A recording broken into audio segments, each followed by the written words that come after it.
Bamanan yɛrɛ cɛ ani muso denmisɛnnin ani mabɔkɔrɔba aw minnu bɛ ka arajo joliba lamɛn nin waati na an b'aw fɔ dantɛ foli min na min ye kunnafoni sɛbɛnw lakali waati sera an fɛ yan nɔ bi ye ntɛnɛn ye min ye novembre kalo ale tile 21 sɔrɔ san 2022 min ye dɔgɔkun daminɛ bi ye an bɛ dugawu kɛ dɔgɔkun hɛrɛ ana karama ala k'o di an bɛɛ lajɛlen ma ka jira k'a fɔ arajo joliba lamɛnnen don Bamako yan nɔ 105 murumuru fu falaki segukaw fɛ an lamɛnnen don 100 murumuru kelen ka o kuma an bɛ seguna lamini bɛɛ lajɛlen fo nin waati in na min ye Mali dugu bɛɛ lajɛlen ka daminɛ Bamako yan fo Kayi fo Kidal nin waati in na an bɛ bɛɛ fo ka bɛɛ waleɲuman dɔn minnu fana bɛ ka an lajɛ bɔlɔlɔw sanfɛ an bɛ bɛɛ fo ka bɛɛ waleɲuman dɔn ka yira k'a fɔ kunnafoni sɛbɛnw jɛmukan min n'a bɛ sigi aw ye don o don gafe ninnu kɔnɔ kuma an b'a bamayɛlɛma bamanankan de la walasa aw bɛ se ka faamuya sɔrɔ jamana ale kunnafoni taabolo la cogo min na o kuma nin y'an sigilen kɛnɛ kan ne yɛrɛ tɔgɔ ye Amadu Jalo min ye Musa Sanogo ye ale bolo bɛ nɛgɛ karafe la ka jaw fili fiɲɛ fɛ Lamini Kulubali kumaso kɔnɔna la yan nɔ Amadu Tolo Tolo waati taara an sigikun ye min ye o ye kunnafoni sɛbɛnw kosɛbɛ olu kɔnɔ kuma lakali ye donc an bɛ don kɔnɔna la gafe caman bɛ yan l'essor bɛ yan Tolo min ye Nouvelle Horizon ale bɛ yan l'indicateur du renouveau bɛ yan le soir de Bamako bɛ yan Eko bɛ yan ka taa se l'indépendant ma Tolo nin yɔrɔ la an bɛ foli di Levi Duɲon ma ale b'an lamɛn kosɛbɛ i bɛ Levi dɔn wa? N b'a dɔn an karamɔgɔ don an yɛrɛ ka lɔgɔli karamɔgɔ a b'an kalan kosɛbɛ min ye kunnafoni di taabolo la journal Eko o ɲɛmɔgɔ don an b'a fɔ Ala ka banaw bɛɛ ban pewu halisa Ala k'a to a yɛrɛ ye yɔrɔ la Mali kunnafonidila cɛkɔrɔba fɛn fɛn bɛ yen an b'a bɛɛ fo Tolo minnu jantolen don baara in na minnu ye baara in kɛ ka tɛmɛ n'u ma sɔn baara in ka jɛngɛ u bolo fiyewu an b'u bɛɛ fo kɛnɛ in kan yan donc Tolo an bɛ don gafew kɔnɔ l'essor ale bɛ yan ale kumana Tolo l'essor ko bɛnkan damadɔ o tɛmɛna Laginɛ ani Mali cɛ a bɛ se bɛnkan 10 ɲɔgɔnna ma Tolo ko Mali ni Laginɛ bɛ fɛ ka baara ɲɔgɔnya yɛrɛ de kolo giriya baara ɲɔgɔnya min ni Tolo a bɛ don sira caman de kɔnɔna la sira ninnu caman bɛ yen Tolo hali sariyaw olu b'a la ka taa se an ka kɛnyɛrɛye cakɛdaw secteur privé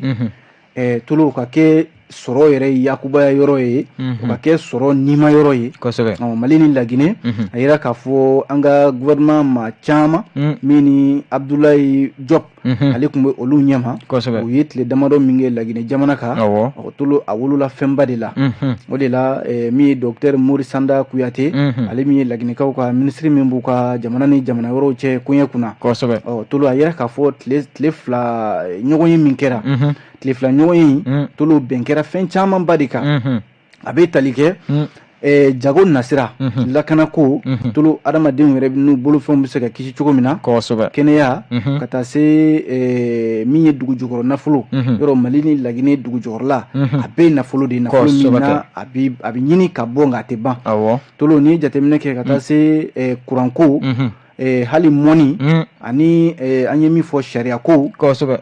Tolo nin bɛɛ de bɛna don ba la Mali ni Laginɛ ko k'u bɛ fɛ ka u bolonɔ bila sɛbɛn na bolonɔ bila yɛrɛ sɛbɛn kɛra ka ban bɛn kɛra ma sɔn kɛra kan a tɔ tora dɔrɔn a ka don ba la Tolo ka fara o kan yɔrɔ kɔsa in na ko Laginɛ port kura dɔ dilan port min n'a tɔgɔ dalen don Mali dugu dɔ la ko Kidal o port de Kidal de Conakry Tolo ni port ba min filɛ ko Mali ka magoɲɛfɛn bɛɛ tɛna na ale de fɛ wa ko kɔsa in na a fɔra k'a fɔ Russie jamana kun kan ka nafoloba ani balo olu bila ka na min ye port wɛrɛw fɛ ko nanzaraw ye a minɛ sira la ko Russie jamana ko ani Mali bɛnna fɛn dɔ kan nafolo min n'a bɛ se miliyari 50 ɲɔgɔnna ma Tolo ani balo ani engrais ko u bɛna na min ye port kura min dilanna sisan Laginɛ n'u k'a ma ko port autonome de Kidal Tolo ko nin bɛɛ lajɛlen ye siraw de ye sira min bɛ yen n'a bɛ tali kɛ Mali ni Laginɛ cɛ baara ɲɔgɔnya ani badenya ni sinja min bɛ yen sabu jamana kelen min bɛ yen bi Tolo ni maa bɛ se k'a fɔ ko ani Mali jamana kelen don i tɛ fili o ye Mali ni Laginɛ ye Masa Sidibe ale de ye fasiri in kɛ Tolo an ye nin bɔ l'essor ale kɔnɔna la n'o bɔra yen Nouvelle Horizon an bɛ don ale kɔnɔna la Nouvelle Horizon kumana a y'a yira k'a fɔ ko min bɛ tali yɛrɛ kɛ fana diɲɛ kela tɔnba ale ka a ɲɛmɔgɔba ka lasigiden min bɛ Mali la yan n'o ye secrétaire général de l'ONU a ka nɔnabila u k'a ma ko Daniela Crosslack Daniela Crosslack tolo ko a bɛ Mali la yan a taara bɔɲɔgɔnya dɔ kɛ Baɲangara Douentza Mopti ani San nin yɔrɔ kofɔlen minnu filɛ nin ye tolo ko bamaca wale ɲɔ ɲɛ bɛ nin yɔrɔ ninnu na kosɛbɛ maaw caman de bɛ ka wuli ka bɔ u sigiyɔrɔw la Baɲangara Douentza Mopti ani San yɔrɔw la ka sababu kɛ bamaciw ka walejugu ye Nouvelle Horizon y'a yira k'a fɔ diɲɛ keleya tɔnba ka bolofara min bɛ Mali la yan n'o ye MINUSMA ye yɔrɔ MINUSMA furadama ka baara bɛnnen bɛ basigi de ma Mali kɔnɔna la yan n'o ye stabilisation ye o de la ko Daniela Crosslack a ye nali min kɛ nin ye a taara tile damadɔ tile 5 ɲɔgɔnna a taara o kɛ Mali cɛmancɛ bolo in fɛ Baɲangara Douentza Mopti ani San taama in a bɛ don hukumu kɔnɔna la tolo a yɛrɛ ye jateminɛ min kɛ o de ye k'a fɔ ko lakanabaliya hali n'a sɔrɔla Mali finitigiw bɛ ka wulikajɔ kɛ ka se ka sigidalamaw n'u bolofɛnw lakana ko nka ko bamaciw u m'u saliya u ka baaraw la sabu ko kɔsa in na a yira k'a fɔ bamaciw ye wulikajɔ minnu kɛ ka taa bɛnkanw bila u ni maaw ni ɲɔgɔn cɛ n'o ye accord locaux ninnu ye tolo ka tila ka taa bɔ o bɛnkan ninnu kɔfɛ ka olu yɔrɔ bamaci kɔni maa ti d'a la ka bɛnkan kɛ ani maaw ni ɲɔgɔn cɛ ka tila k'o bɛnkan bɔrɔtɔ ka taa bin maaw kan min ye Daniela Crosslack ye a k'o kɛra gɛlɛyaba ye kosɛbɛ ayiwa sigidalamaw da la wa ko Mali armée n'o ye forces armées de sécurité ko hali n'a sɔrɔla olu bɛ ka lakana sabati ko nka ko bamaciw fɛɛrɛ kuraw b'u bolo fɛɛrɛ minnu bɛ yen n'u bɛ ka taa ɲagami maaw la i ti bamaci ani sigidalama dɔn ka bɔ ɲɔgɔn na Daniela Crosslack ko a ka taama in kɔnɔna la a y'o jateminɛ kɛ k'o kɛn bɛ gɛlɛyaba ye kosɛbɛ wa ko MINUSMA kɛn bɛ ka gɛlɛyaba de sɔrɔ o ko ninnu na wa n'a fɔra yɛrɛ k'i bɛ maa lakana tolo i k'a dɔn k'a fɔ nin ye maa ɲuman ye walima nin ye maa jugu ye i k'olu dɔn ka bɔ ɲɔgɔn na n'i ma se k'o dɔn ka bɔ ɲɔgɔn na tolo i ka baara a bɛ gɛlɛya i bolo a y'a yira k'a fɔ ko nin n'a ɲɔgɔnna gɛlɛyaw minnu bɛ yen n'o bɛ Mali kɔnɔna la yan a sera ka o de ye jateminɛ kɛ a taara yɔrɔ minnu na nka sisan o de ye k'a fɔ u ni Mali gouvernement bɛna jɛ ka baara ɲɔgɔnya dɔw boloda baara ɲɔgɔnya min n'o bɛna kɛ sababu ye ka fɛɛrɛ dɔw boloda fɛɛrɛ minnu bɛ yen n'a bɛ kɛ sababu ye Mali cɛmancɛya fan tolo ka se ka sigidalamaw ni bamaciw dɔn ka bɔ ɲɔgɔn na walasa bɛn bɛ se ka na cogo min kunnafoni filɛ tolo Nouvelle Horizon an ye nin sɔrɔ a kɔnɔ alisa ale Nouvelle Horizon kelen ka kuma la tolo a yira k'a fɔ nin ye kasara dɔ ye min n'a ye an ka bolola baarakɛlaw sɔrɔ a kɛra centre islamique ale kɔfɛla la centre islamique i b'ale yɔrɔ dɔn n'o ye maison du haji tolo maison du haji min filɛ nin ye yɔrɔ ale y'an ka hijitalaw ka soba de ye a kɔfɛla la bolola baarakɛla dɔw bɛ yen minnu bɛ yen n'u bɛ an ka laadala finiw feere ko ta de wulila u ka yɔrɔ in na yen kɛra sibiri tɛmɛnen kunasini sibiri novembre kalo tile 19 sɔgɔmada joona yɛrɛ fɛ nɛgɛ kanɲɛ 6 waati maaw kɔni balila ka sisi de fan bɛɛ lajɛlen fɛ tolo ko nin tasuma min filɛ tasuma in ko a kɔni ma foyi de to yen n'a ma min jeni kɛra tiɲɛni maaw bolo fɛn minnu bɛ yen nɔ tolo ko a y'a bɛɛ jeni wa ko mobili dilanyɔrɔ dɔ tun b'a kɛrɛfɛla in na yen n'o ye garage dɔ ye mobili fɛn fɛn kun jɔlen bɛ yen a ye mobili ninnu bɛɛ lajɛlen de jeni nka kunnafoni fɔlɔ minnu dira maaw kun hakilila ko ta in wulila maison du haji de kɔnɔna la nka maison du haji maaw teliyara ka kunnafoni di bɔlɔlɔ sanfɛ k'a fɔ ko ayi ko olu ka yɔrɔ tɛ k'a bɛna fɔ olu kɛrɛfɛla de don para ɲɛ damadɔ dɔrɔn a b'o de ni maison du haji cɛ nka min ye dɔgɔtɔrɔso dɔw ye n'o ye CESCOM dɔ ye o bɛ a kɛrɛfɛla la ani kalanso dɔw olu bɛ a kɛrɛfɛla la yen tolo kunnafoni dira joona o la protection civile ɲɛmaayaso ale ka sɔrɔ k'a ka cɛdenw bila ka taa kɛnɛ kan yen se ka tasuma in ale faga tasuma in tolo ko a ye tiɲɛni kɛ dɛ fasiri b'a fɔ cogo min na ala k'o kisi a ɲɔgɔnna wɛrɛ ma kunnafoni filɛ nin ye an ye nin bɔ Nouvelle Horizon kɔnɔ n'o bɔra yen fasidi sɛbɛn bɛ yen n'an k'a ma ko l'indicateur du renouveau ale kumana tolo l'indicateur y'a jira k'a fɔ ko lakɔlidenw minnu bɛ n'u bɛ ɲɔgɔn sɔrɔ u ka tɔn kɔnɔna la association des élèves étudiants du Mali AEM ko AEM bɔra bi ntɛnɛn k'u ma taa kalan kɛ ka sababu kɛ mun ye tolo ko bureau de coordination min filɛ nin association des élèves étudiants du Mali tɔgɔ la ko kabi dɔgɔkun tɛmɛnen in na u ni jamana ɲɛmɔgɔw ma se ka bɛn fɔ la ko tile 5 baarabila e k'u m'o daminɛ bi ntɛnɛn yɛrɛ a bɛ taa kuncɛ fo novembre kalo tile 25 natɔ in na o kɔrɔ ye ko nin dɔgɔkun in bɛɛ kalan tɛna kɛ kosɛbɛ jamana in a ma nɔgɔn dɛ o la tolo min ye AEM ye ko a bɛna fɔ ni jamana ɲɛmɔgɔw cɛ bɛnkan dɔ bɛ yen n'u kama cadre de concertation o cadre in kɔnɔna la bɛn kɛra fɛn damadɔ kan ko kalansow kɔnɔna la ɲama minnu bɛ ka olu cɛ ka bɔ yen a yelen don kalansow kɔnɔ ani sanfɛ kalanso minnu bɛ yen u bɛ kalan kɛ soba minnu kɔnɔ n'u kama ko amfiw o amfi minnu filɛ nin ye ko ka olu dilan a n'a ɲɔgɔnna caman laɲini ma dan o fana ma laɲini wɛrɛw bɛ yen o ye k'a fɔ kalandenw ka nafolo min bɛ d'u ma musaka min bɛ d'u ma k'u ka kalan kɛ enseignement supérieur ninnu kɔnɔna la ko nafolo ninnu tɛ se ka di a waati la k'a sɔrɔ dun tolo bagi maa minnu ye bagi kɛ ɲinan san 2022 olu kan ka taa fara maakɔrɔw kan tolo sɔ ma mɔ dɔ bɛ ka ko ka fara a kan min ye AEM ye ko nin kɛn bɛ gɛlɛyaba de olu bolo kalanden minnu bɛ yen olu ka ca maa minnu ye bagi sɔrɔ ɲinan olu fana bɛ ka taa fara tɔw kan wa fana minnu bɛ yen n'u ye kalan kɛ n'u ko a ma ko LMD licence master doctorat maa minnu b'o sira kan tolo ko maa minnu ye licence sɔrɔ i b'a sɔrɔ ko Mali forobaca n'o ye fonction publique ye k'u sen tɛ ka don o ɲɔgɔndan na AEM y'a jira k'a fɔ o ye gɛlɛya ye ani ko n'i ye jateminɛ kɛ n'i taara an ka sanfɛ kalanso ninnu na tolo ko lakanabaliya de ɲɔ ɲɛ bɛ yen maa caman de bɛ yen minnu bɛ taa kalanso ninnu kɔnɔ tolo i b'a sɔrɔ danayamɔgɔw tɛ bɛnkan dɔ kɛra fɛn caman kan k'a fɔ ko ka kalanso ninnu lakana nka o lakana o sen tɛ ka bila sen kan AEM ko ale ka laɲini ninnu ye jamana ɲɛmɔgɔw ma se ka nin de ɲɛnabɔ ko bi ntɛnɛn k'u bɛ u tɛ kalan kɛ fo juma natɔ in na tolo lakɔli karamɔgɔw fana l'indicateur de renouveau kelen in kɔnɔna la k'a bɛna fɔ article 39 ko kɛlɛ a bɛ fɛ ka wuli tuguni a bɛ fɛ ka ɲɛdan kura jira ko nka nin ɲɛdan kura jirali na a bɛna fɔ lakɔli karamɔgɔw tɛ ka ɲɔgɔn ye u yɛrɛ dama ni ɲɔgɔn cɛ dɛ janfa bɛ fɛ ka wuli u ni ɲɔgɔn cɛ article 39 yɔrɔ a furadama lakɔli karamɔgɔw farala ɲɔgɔn kan ka kɛ kelen ye ko min ma ko synergie des syndicats signataires du 15 octobre 2016 yɔrɔ ni kɔnɔkulu jɛra o de bɛ pi fɔ nka lakɔli karamɔgɔw ni ɲɔgɔn cɛ bi a bɛna fɔ u bɛ fɛ ka fara ka sababu kɛ mun ye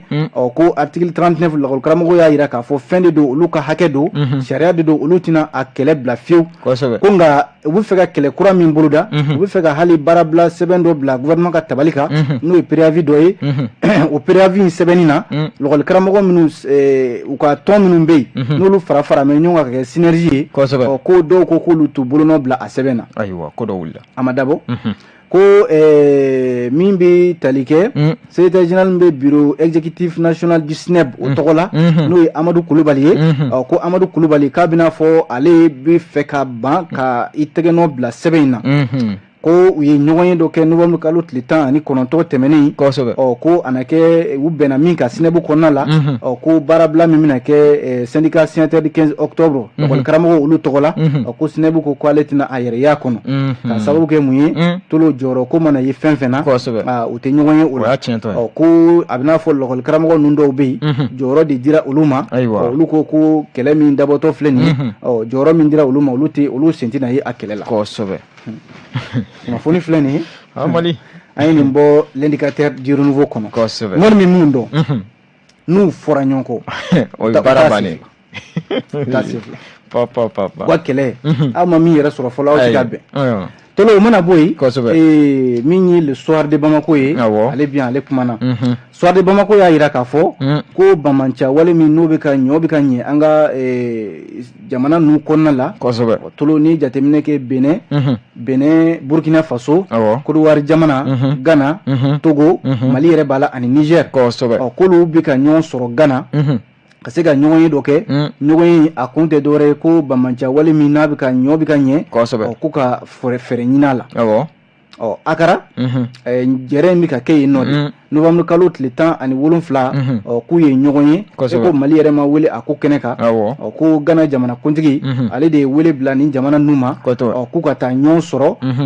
yɔrɔ minnu bɛ yen n'u kama ko Golfe de Guinée o bɛna fɔ Sahel dɔrɔn tɛ